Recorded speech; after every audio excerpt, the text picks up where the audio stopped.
We're a little more than 2 hours into trading. It is Thursday, June 10th. Hello, traders. Let's take a look at yesterday's pick. Let's get our market bearings. Let's find another trade for today. Letter M, Macy's. I like this stock. You can see the gradual trend higher. I like selling it out of the money bullish put spread. Yesterday, I highlighted selling the July 16 bullish put spread for a 20-cent credit. I still like it. Multiple levels of support. I'd like to see half of this long green candle hold up. I'd also like this horizontal resistance level right here hold up. Obviously, I'd also like to see the $18 support level, horizontal support hold up, and then our final safety net is the 50-day moving average. I like that trade. I think that one's going to be a winner. You can make 25% on that trade in the course of a month if the stock stays above that $17 strike price. Let's go to the market. Man, a lot of volatility. So before the open, we got the CPI. I'd mentioned to you yesterday that when the market doesn't have a lot of news to latch onto, it's going to look at anything it possibly can. CPI was a big number last month. CPI hasn't been relevant for a decade. Now all of a sudden it's important because it has an impact on interest rates, and the Fed has a projection that there's going to be transitory inflation. Is that too conservative? That's the big question. Well, CPI came out today, 0.6% increase. Initially, the S&P 500 dropped an instant 10 points on the news. Then in about 3 or 4 minutes, a massive reversal off of that low, and the market actually gapped up. Wow. Well, that told me that there was a strong bid to the market and that it really didn't care about that CPI number too much. We've also seen TLT breaking out through horizontal resistance, which tells me that bond traders are thinking right now that the Fed's projection of transitory inflation is probably pretty accurate. So we get this gigantic rally right out of the gate, 2 long green candles closing on their high. It looked like we were off to the races. I certainly thought we were. But we had one looming issue. We had a bearish 1OP cross. And you can see that came into play right here. Now, on that long red candle, you've got technical confirmation because that horizontal support level was breached. Look at how accurate and how early that signal was. The bottom fell out. Long red candles closing on their low. Very heavy selling. We found support near the close from yesterday. What do we have here? A bullish 1OP cross. You can see why this is the only thing that I need to follow when it comes to the market. Right in here, it was saying buy. That's why the 1OP indicator is our governor. It dictates what we should be doing during the course of the day. It tells us when we should be long stock, when we should be short stock, when we should be covering our short positions, taking profits, when we should be going long. Every second of the day, I'm able to watch what the market's doing and what the 1OP indicator is doing. And that's critically important because the market dictates what stocks are going to do. 75% of all stocks follow the market. So when we get a big market sell-off like this, we're looking for stocks with relative strength. When we get that deep trough and that bullish cross here, the stocks that were able to tread water while the market was falling apart, those are the real deal. Those are the stocks that want to go higher. And I can give you a couple of examples. For instance, today I was watching FSLR. And so we can see it's through the 50-day moving average right here. It's through horizontal resistance. It was coming up on relative strength 30. So let's put the M5 chart up and you'll see exactly what I mean. Now I'm going to overlay the S&P 500 and you can see market rallies. Okay, stock rallies, that's great. But look what happens to the market. It gets annihilated. What happened to FSLR? It pulled back a little bit, but then it was compressing. It barely gave back any of the gains. This is where it opened. It held almost all of the gains from the day while the market was falling apart.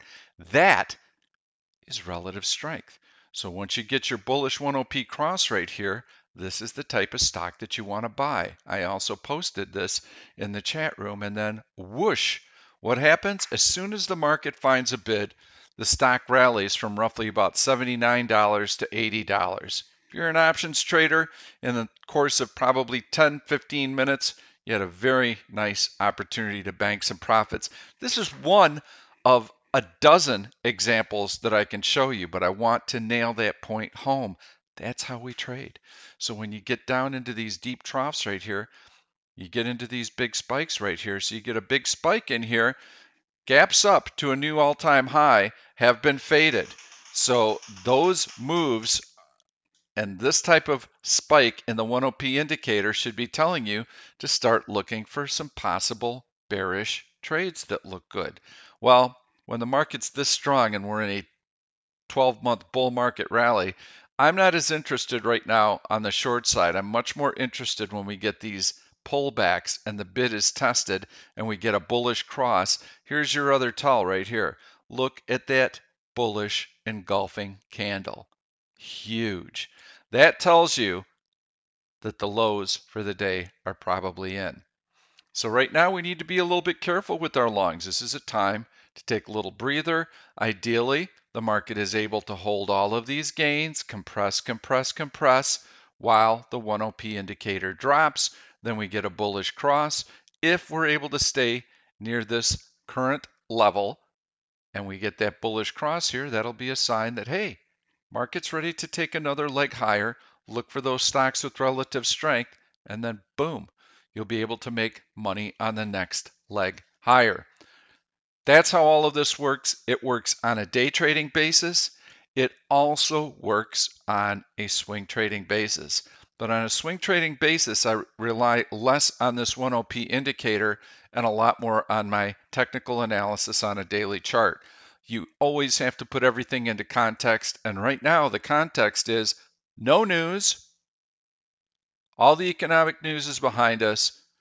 All the earnings are behind us. The Fed is on the sideline. Tiny little bodied candles in the middle of summer. Very, very low light volume conditions. Heavy resistance here. We're trapped. We're not going anywhere fast. So on a swing basis, I really don't want to do a whole lot of trades. If I am doing any trades, I need to keep my distance. I need to look for stocks with relative strength. The ideal setup, as you know, and I preach this every day, is to try and wait for these pullbacks. And this is where you can get more aggressive with your long positions. I am going to take a look at a stock today that I think sets up well, and I'm going to go into the Option Stalker Bull Run Search. I can go through this list right here. These stocks are all grinding higher, higher, higher throughout the course of the day. And in that list, I like Microsoft. Look at that horizontal breakout right there. You can see when the market came in hard, yes, Microsoft sold off as well. It held in there pretty well. So market right in here, down, down, down, down, down. During this whole stretch right here, Microsoft was able to compress. At the very climax of that selling, yes, finally it kind of caved in here, but as soon as the market found support, it has been running higher and higher. And now that the market's kind of pausing right in here, you can see how it's continuing to push higher. The D1 chart shows a nice little cup and handle formation right in here and a breakout through that horizontal lip right there and above the 50-day moving average. So we can lean on that 50-day moving average. It's also been making a series of higher lows. Tech stocks have also been weighed down by TLT. Look at how strong TLT is. This is US 10-year Treasury. So as interest rates go down, bond prices go up. This measures bond prices. As bond prices are going up, that is good for tech stocks because interest rates are going lower. Look, TLT is above the 100-day moving average. That's significant. Above the 50-day moving average. Above this horizontal resistance level. So bonds look good. That should be good for tech stocks. I like Microsoft on that basis as well, but it has relative strength and it's continuing to grind its way higher. Would I go out and buy Microsoft right now? Yes, if I were day trading, I certainly would. But if you are a swing trader, the better play is to try and sell an out of the money bullish put spread below this technical support level, below that 50-day moving average. So that is going to be our trade of the day. I'm going to go out to the June 25 expiration. Well, why? Why are you going out to June 25, Pete? Because that's the date that I need to be able to get the credit that I want. So I'm going to go down to the 250 puts and I'm going to click the bid there and I'm going to click the ask on the 247.50. So we got 2.5 points between the strike prices. When that's true, I like to get a 50-cent credit. In this particular case, Microsoft does not move a whole lot. So the implied volatilities are cheap. I've got to go close to the money, but I can still tuck in underneath that 50-day moving average, which would be my stop if the stock closed below the 50-day moving average. So I am going to be doing this for a 40-cent credit. It's not my normal 50-cent credit, but you can see that it is currently 38 cents bid, offered at 43. I think I can get that 40-cent credit. If the spread expires worthless in 3 weeks, I'm going to make about a 22% return. That's a nice return on investment. I've got to put up $2.10. I bring in 40 cents on that trade. I like Microsoft. I like tech in here. I think as long as bonds continue to creep higher, you're going to see a bid in tech stocks. So let's not end there. Let's take a look at a couple of other stocks that might work out today. We're just going to flip some charts. I'm going to take that SPY off. We're going to go into a 5-minute chart here. Going to do some very quick technical analysis. You can see we're pausing a little bit right here. We want to see that 1OP indicator come in. It's going to take about 15 minutes for us to get a bullish cross. Ideally, we compress, compress, compress, and we do not back off of this level.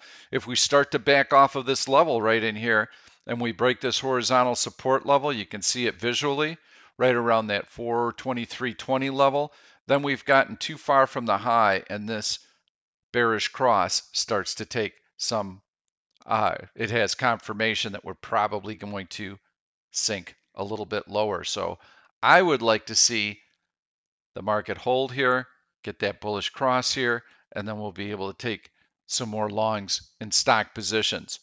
So eBay, breaking out through horizontal resistance, that's kind of nice. I'm looking for something better than that. SE breaking out. DBX, this is a really strong chart. You can see breakout through horizontal resistance, continuing to push higher. Look at the volume. Volume is critical right now. Super, super important. If you don't have the volume, you're not going to get the sustained moves that you need, and you can't expect any help from the market because remember, on the daily chart, market is going nowhere. Nowhere, stuck in a range, but lots of action within. So DBX, yes, that definitely looks good. And I have to like a stock on a swing trading basis before I will day trade it. So let's take a look and see if we can find any others in here. And I'm clicking, and I think that my recording software is causing my charting to freeze on me, which I hate when that happens. And so I'm just going to conclude it with the Microsoft pick for today. Oh, there we go. All right, so CRM, I just wanted to click through a few more and see if we can find another stock that sets up well. DBX certainly set up well. Got overhead resistance, major moving averages there. You run across a stock like this, you want to drop those GTC horizontal alert lines because if that horizontal resistance is broken out, that will be significant. But as of right now, there's nothing I would trade on it. LLY, by the way, look at IBB. These are all your biotech stocks. That is a nice breakout on IBB. You want to be in biotech stocks. 2 days ago, I highlighted Lilly. Hello! Really nice price action there. Going to continue to go down, see what else we've got, see if I can find one more in here. Intel, same deal. So you got that nice horizontal resistance. We'll click on the high from today. And if that is broken, that'll be a nice entry point for a good trade. And I think we're going to have to conclude it there. I'll take a quick look at Pop Bull, see if there's anything else that comes out at me. MOMO, that actually looked pretty decent earlier, but it's got to get through that 200-day moving average. I want a clear path. I often reference Barry Sanders on the 50-yard line with no one in front of him. Well, you've got all sorts of resistance in here, so we don't have that clear path higher. You want that clear path higher. And KMI, we'll take a look at that. Nice little breakout here. Very consistent little choppy grinder. So we'll leave it at Microsoft. I think that's good. Keep your swing trades to a fair minimum right now. Yes, the market's trying to break out, but you can see that it instantly hit resistance today. Boom, there came the selling pressure. As soon as the market gets ahead of itself, you get that selling pressure. Hot inflation is not good. That is going to pressure the Fed, especially if their 2.4 inflation projection is light. Earlier this week, we saw a PPI number out of China, 9% inflation. That is super hot. That is going to put upward pressure on interest rates, so make sure you keep an eye on TLT. I love the fact that it was able to break out through resistance and continue to move higher even with the CPI number, but that is something that you want to keep an eye on because it will impact tech stocks. That's all I've got for you today. Good luck with your trading. We'll see you tomorrow. Thank you for watching this YouTube video. I'm Pete Stolzers, and I'm going to keep the trade ideas coming along with lots of education, so make sure to subscribe to the channel and please turn on your notifications so that you never miss another trade. If you like the content, please give it a thumbs up. I've loaded 2 other videos that I think you're really going to enjoy. Stay tuned. We'll see you soon.